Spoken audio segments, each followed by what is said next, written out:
नमस्कार दोस्तों, मेरा नाम जयप्रकाश नारायण यादव है और स्वागत है आप सबों को मेरा education channel teaching Narayan JP में।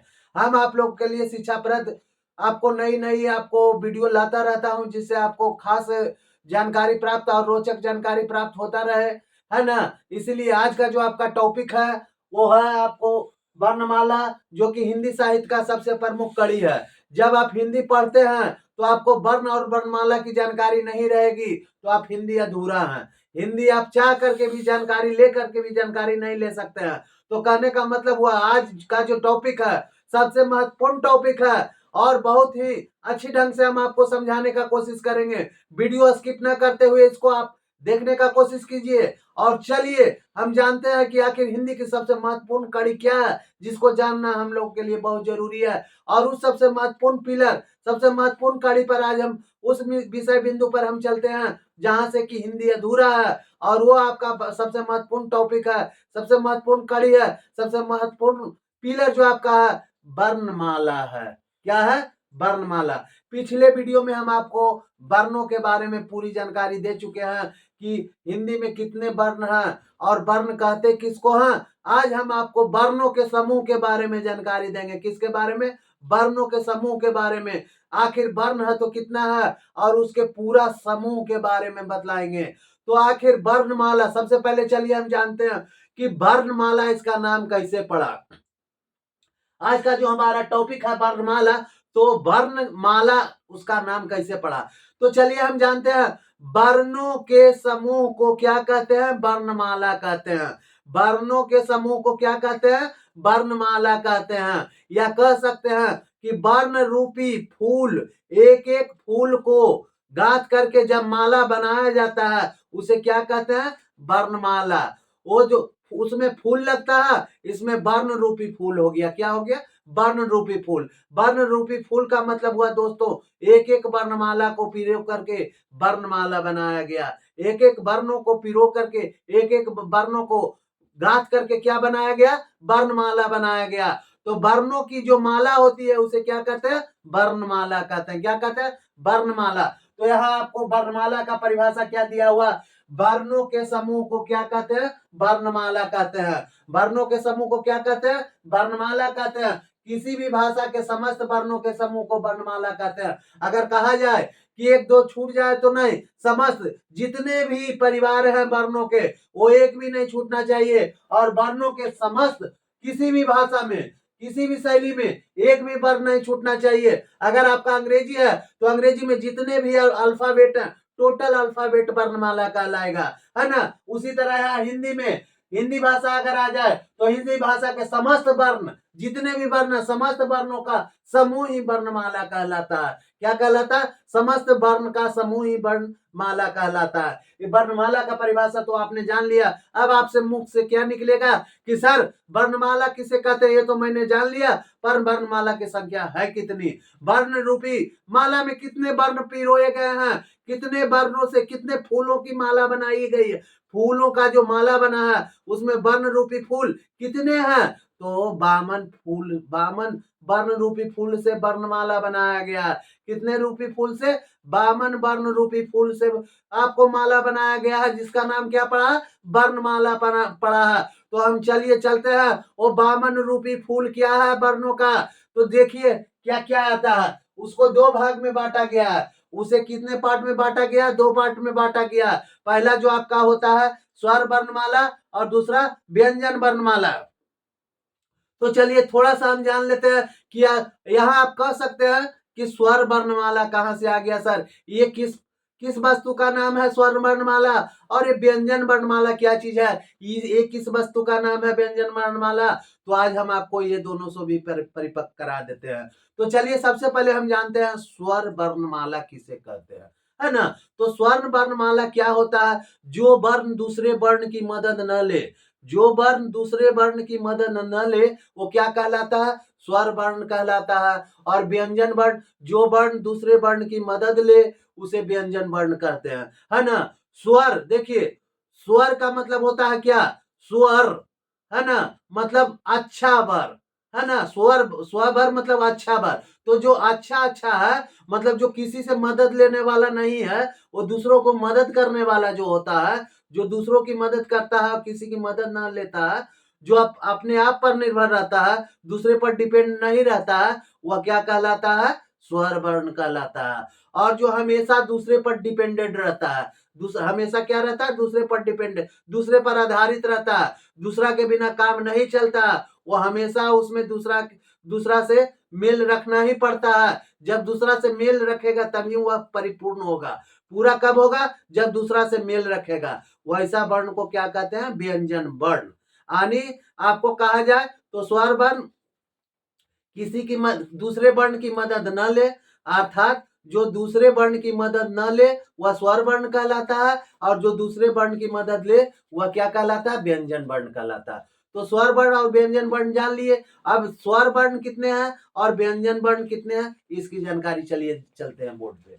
तो स्वर वर्ण, स्वर जो व्यंजन हो गया, स्वर स्वर वर्ण हो गया, स्वर व्यंजन नहीं है, स्वर वर्ण होगा, स्वर वर्ण। चलिए यहाँ पहले इसको सुधारिए, स्वर वर्ण।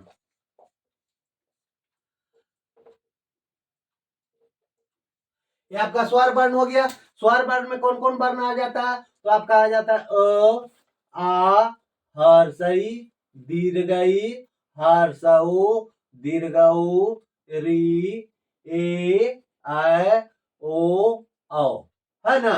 यहाँ क्या आ गया बाबू? ओ, आ, हर्षई, दीर्घई, हर्षऊ, दीर्घऊ, री, ए, ऐ, ओ, औ। ये 11 है। स्वर वर्ण 11 है, मुख्य रूप से 11 है, मुख्य रूप से 11 है। बट लेखन के आधार पर ये 13 है। इस चीज को नोट कर लीजिए।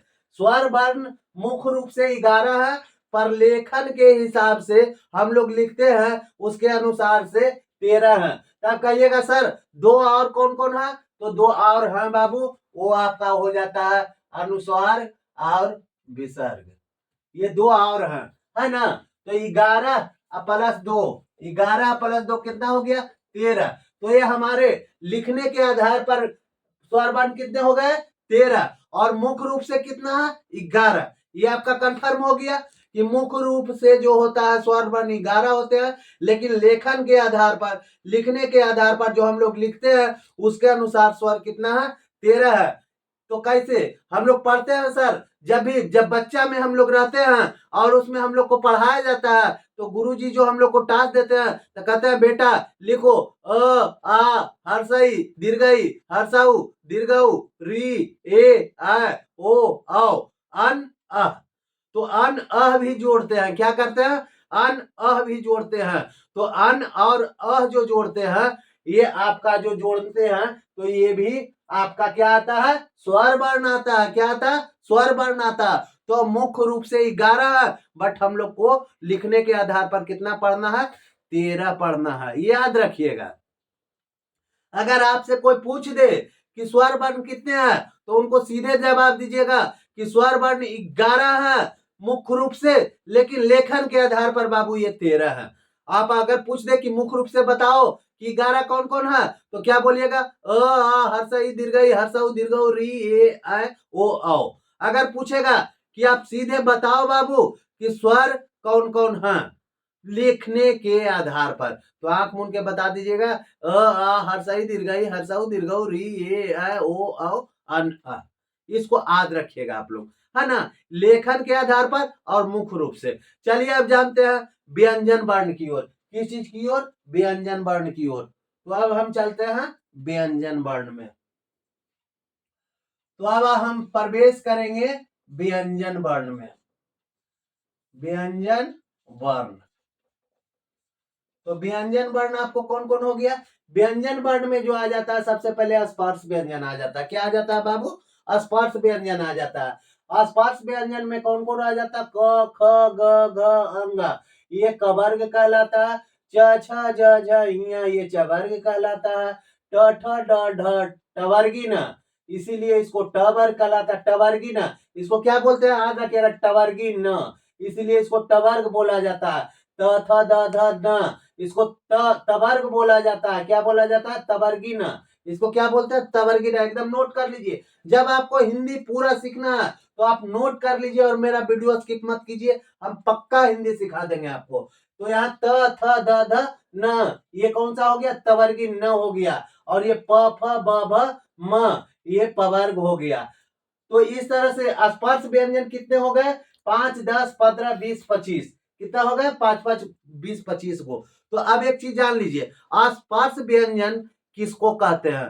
स्पर्श व्यंजन किसको कहते हैं? तो स्पर्श व्यंजन के परिवार, स्पर्श व्यंजन कहते किसको है?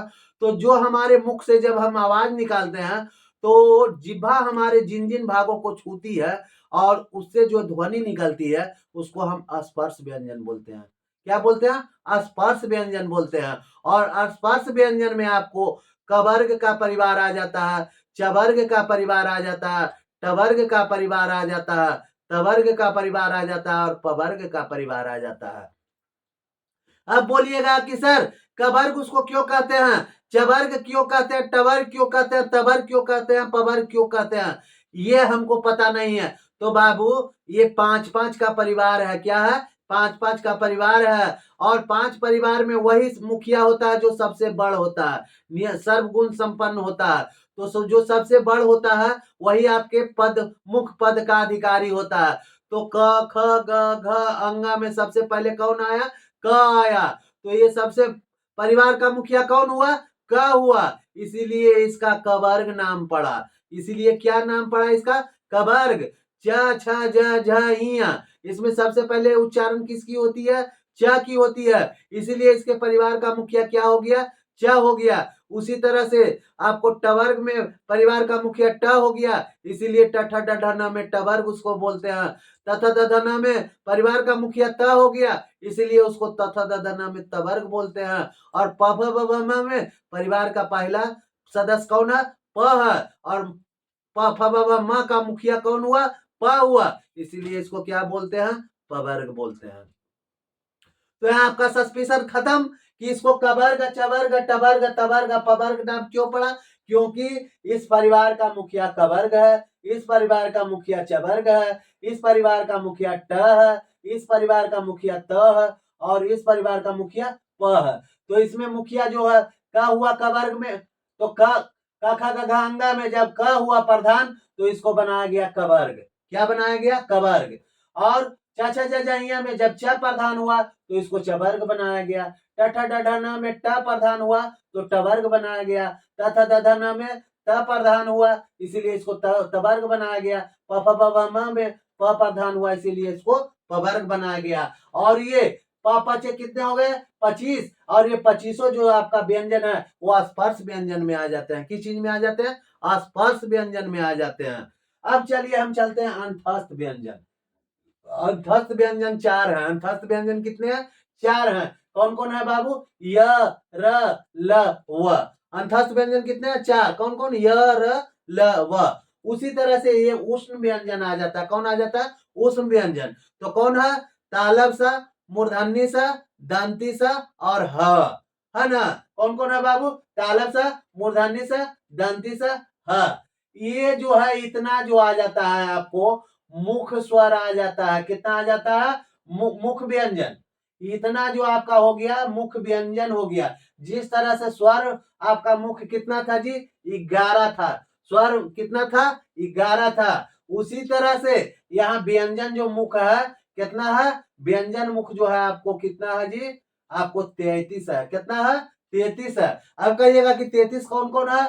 तो स्पर्श व्यंजन 25 है। स्पर्श यानी क से ब तक के आपको 25 हो गया। कवर्ग, चवर्ग, टवर्ग, तवर्ग, पवर्ग, पपच कितना हो गया? 25 हो गया।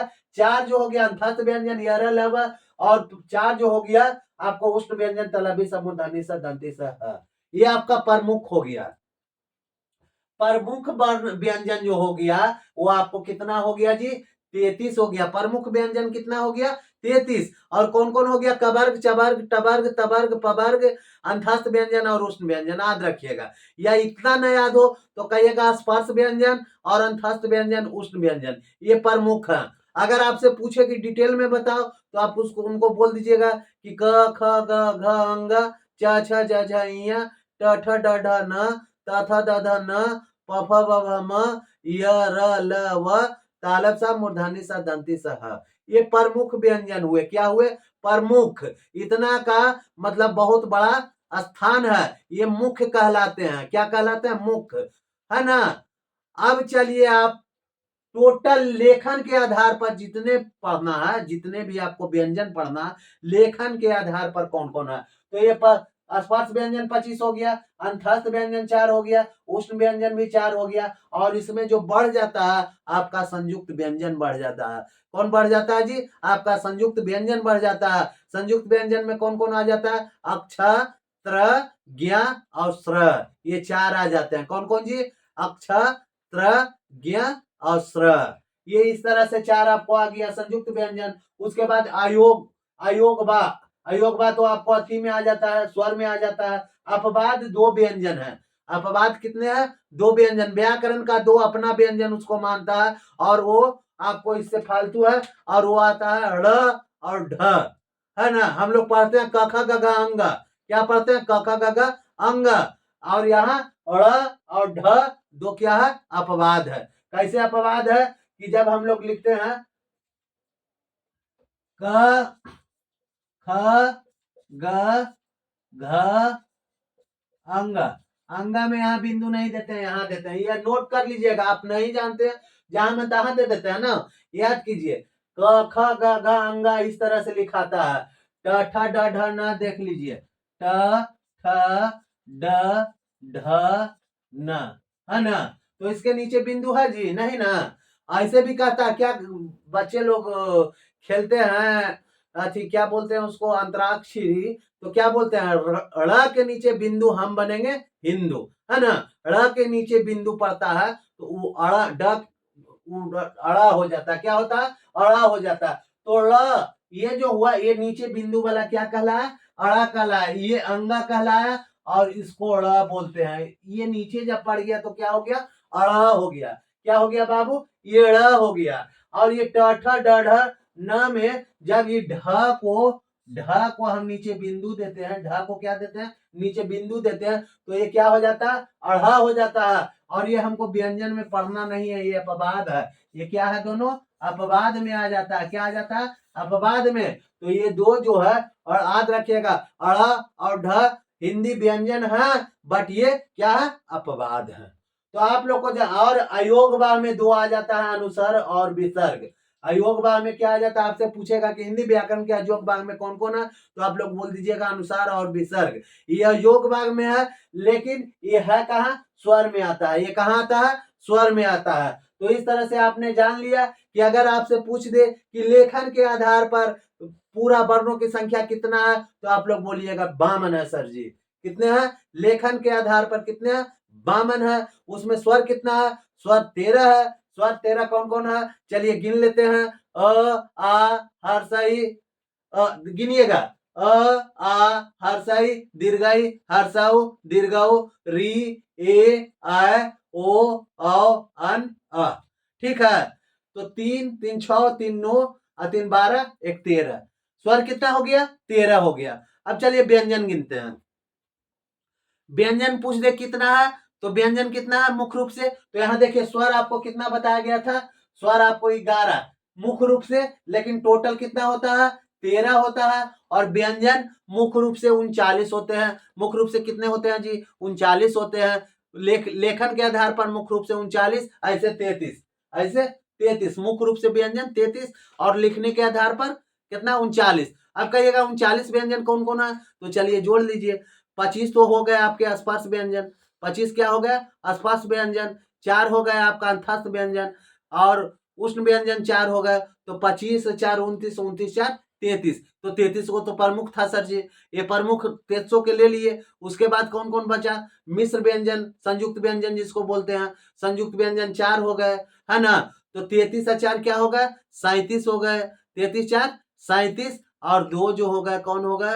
अड़ा और ढ हो गए। तो 37 और 2 39, और 39 और 13 पूरे 52। इस तरह से आपने समझ गए। आप समझ गए कि वर्ण जो होता है टोटल कितना होता है? 52 होता है। और मुख्य रूप से कितना होता है? आपको मुख्य रूप से 44 होता है। मुख्य रूप से वर्ण कितने हैं? 44 है। और लिखने के आधार पर कितना है? 52 है। और यहाँ हम आपको लिख दिए हैं कि मूल वर्ण आपको कितना है? 44 है, जिसमें स्वर वर्ण कितना है? 11 है। मुख्य रूप से 11 कौन कौन आ गया जी? अ, आ, हर्षई, दीर्घई, हर्षऊ, दीर्घऊ, री, ए, आ, ओ, हो गया। स्वर स्वर वर्ण 11 हो गया। और उसके बाद व्यंजन वर्ण 33 है। गिनिए, 1 2 3 4 5 6 7 8 9 10 11 12 13 14 15 16 17 18 19 20 21 22 23 24 25। यह स्पर्श व्यंजन 25 हो गया। 26 27 28 29। अंतस्थ व्यंजन 4 हो गया तो 29 हो गया। और उष्ण व्यंजन तालब सा मूर्धन्य सा दंती से हाँ, तो 29 4 कितना हो गया जी? 33 हो गया। तो ये आपका जो क्या हो गया? व्यंजन वर्ण कितना हो गया? 33 हो गया। तो मूल स्वर आपका टोटल कितना हो गया? 44 हो गया। और स्वर वर्ण कितना हो गया? 11 हो गया। और व्यंजन वर्ण 33 हो गया। ये प्रमुख में आ जाता है। अगर लिखने के आधार पर टोटल वर्ण पूछेगा तो कितना बोलेंगे? 52 है। तो उसमें स्वर पूछेगा तो स्वर टोटल कितना है? 13 हो जाएगा। कौन कौन हो जाएगा? अ, आ, हर्षई, दीर्घई, हर्षऊ, दीर्घऊ, री, ए, ओ, अन और है ना? इसको क्या लिखेंगे? अन और अ। तो अन और अ। ये आपका कितना हो गया? 13 हो गया। हुआ ना जी? अब यहाँ देखिए व्यंजन कितने हैं? 39 बता रहा है। तो व्यंजन 39 कौन कौन हो गया? स्पर्श व्यंजन जो आपका कितना हो गया?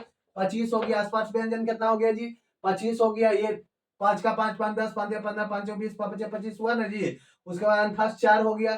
तो इसमें 4 और जोड़ दीजिए। उष्ण व्यंजन कितने हो गए? 4 हो गए। तो 4 और जोड़ दीजिए। उसके बाद संयुक्त व्यंजन कितने हो गए? 4 4 और है तो 4 और जोड़ दीजिए। योग बाह्य तो आपका आ जाता है स्वर्ग में। अपवाद कितने हो गए? 2 हो गए तो 2 और जोड़ दीजिए। इसको जब जोड़ते हैं तो 4 2 छो छो 4 10 10 4 14 14 14 14 5 19 19 के 9 हाथ में रहा 1 2 1 3 39 हो गया। तो 39 क्या है जी? 39 व्यंजन है। तो 39 व्यंजन हो गया। स्वर कितना है जी? स्वर 13 है। कौन कौन? 1 2 3 4 5 6 7 8 9 10 11 12 13। तो इसको 13 जोड़ देते हैं इसमें। तो 9 3 12 3 1 4 4 1 5 यानी कुल वर्णों की संख्या कितना हो गई? 52। अब आप पूरी तरह से परिपक्व हो गए कि वर्णमाला किसे कहते हैं। चलिए अब मिलेंगे आपको नेक्स्ट वीडियो में। तब तक के लिए थैंक यू सो मच।